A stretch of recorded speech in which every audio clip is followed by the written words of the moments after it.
morning, everybody. I've been wondering for some time when I as a representative of the Epiphany Episcopal Church here in beautiful Las Vegas, Nevada, would broach the topic of race. I knew it was coming, but I didn't know what the day would be. Well, that day is today. And let me just tell you in advance, some of this might seem a little half-baked because it's half-baked, especially when it comes to programming decisions that we're just starting to look at here at Epiphany. But rather than wait till everything's set and everything planned, I thought I'd bring up the topic now so that what we decide to do, study, how we act, how we have dialogue on the topic of race is informed by everybody that thinks they might want to participate. Let me just bring you up to where I am right now. The other day, Miss Laura Cannon came by the church, and she's a former board member here at the church, very active member. And I know her better than the average parishioner because she and I also co-host Centering Prayer. And she was saying that she felt some calling, again, half-baked, and that's fine, some calling to have anti-racism training here at Epiphany. You know, you guys all know what's going on in the news. I don't need to encapsulate the happenings of the last 6 weeks and remind everybody of the world they live in. You already know. And this struck me as a pretty good idea, but we were wondering where exactly would that go? What would that look like? And so I just thought I would start with a macro chat about anti-racism training and a few thoughts that I have on the matter. One is that most anti-racism training is education focused.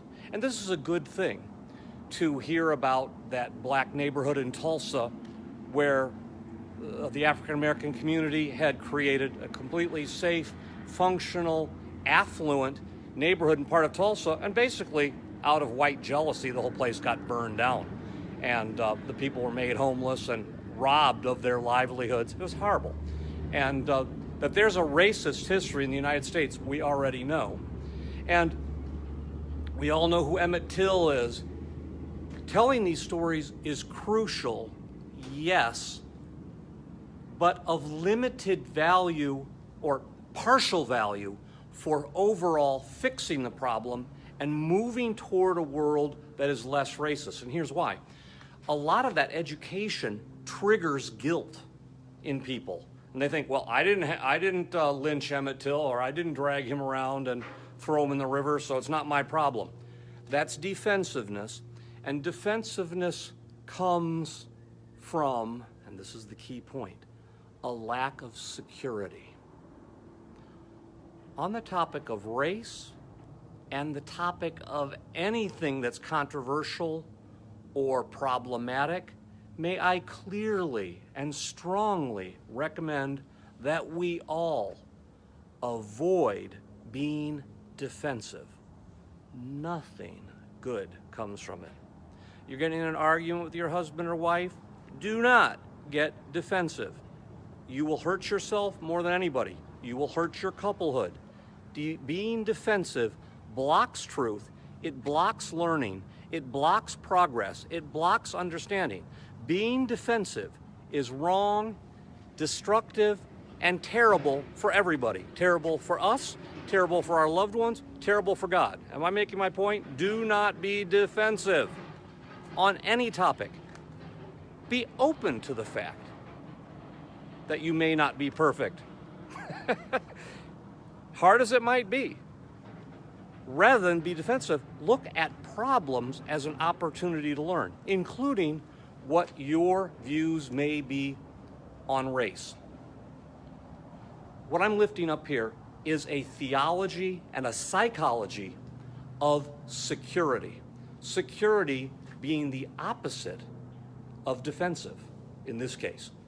And then when we're secure and open-minded and listen, whether we're hearing about atrocities in the past or looking at feelings that are a little more ambiguous in the present and harder to define and grasp, either way, if we approach that from a secure, relaxed, calm, confident place, confident that God's Holy Spirit is also part of our self-analysis, part of our dialogue, everything's going to go better. Now, I've got a little story to illustrate this. As the great majority of you know, we have several clergy here at the Epiphany Church, and the head, the rector, the head pastor of the church is Father Rick O'Brien. Well, Rick and I are uncannily similar in our tastes in movies, music. It's weird. We didn't grow up in the same part of the world. We're not the same age. I'm I guess 8 or 9, 7 or 8 years older than he is. But the movies I saw in my 20s, he saw in his mid-teens, and it's just uncanny how often we lined up. So one day, I thought, oh, I don't know what brought the topic up, but I thought, oh, Rick, you know what? I don't think we've ever talked about Moonlight. Knowing that Rick and I have such similar tastes in movies that he would just start gushing about the movie Moonlight, which I just thought absolutely deserved the award, or Best Picture of the Year award, and just an extraordinary film about self-discovery and authenticity. And Rick said, no, I didn't really get that, didn't click with me. He said, I guess I'm just not black enough. He didn't get the culture.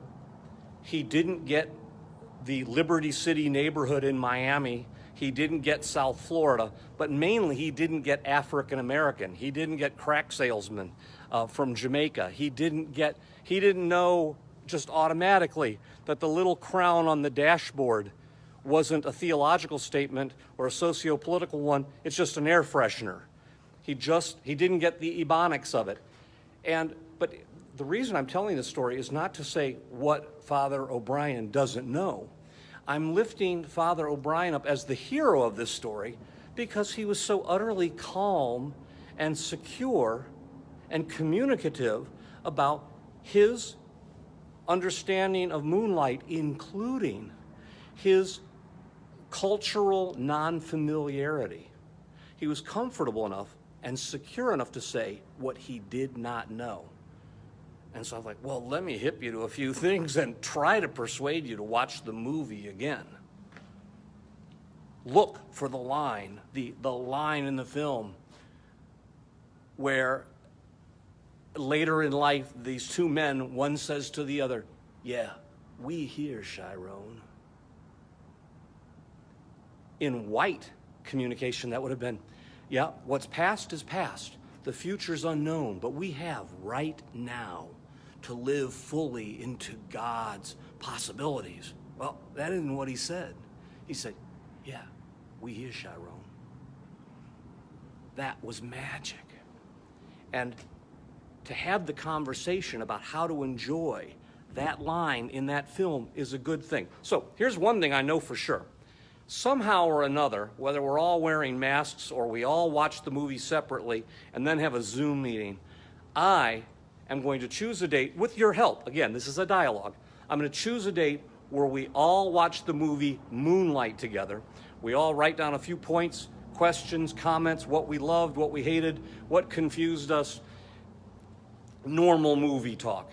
And with a Zoom meeting, we'll have a Moonlight discussion about just everything that film has to offer, including the topic of race, but then post-race questions about what that film says about authenticity. And also know that, back to Laura Cannon, she too is very serious about asking you, are you interested in an anti-racism, an ongoing class, 3 or 4 or 7 weeks, whatever it is, but please get in touch with her or me and let her know what your thoughts and feelings are. She's already put together a list of possible books to read if it were to be a book study. But what she's done so far is nothing but good. It'll be better when we all jump into the conversation. And when we do, remember one thing the very most. Don't say things like, there's not a racist bone in my body. Don't also say you're perfect like Jesus. Don't say that you're the incarnation of God. Don't say that anybody can hurt God. Don't say theologically incorrect stuff. Don't be defensive and angry. Please. Look in your loving heart and center, say, what might I learn? And also, what might I share on this topic? Can I speak about my own sense of being minority? If you're African American, what can you share with people who are unfamiliar with African American life in the United States, in Nevada? We all want to learn, and we all want to learn from a place of security and calm and non-defensiveness. So get in touch with me, get in touch with Laura Cannon, and be praying. How can the gift of race, of the diversity of the 7.5 billion people on the planet, be nothing but a gift from God to us, helping us to grow and learn? That's all I got for today. This will be an ongoing topic, so that's what we got for today. God bless you, I love you, and we'll see you again soon. Bye-bye.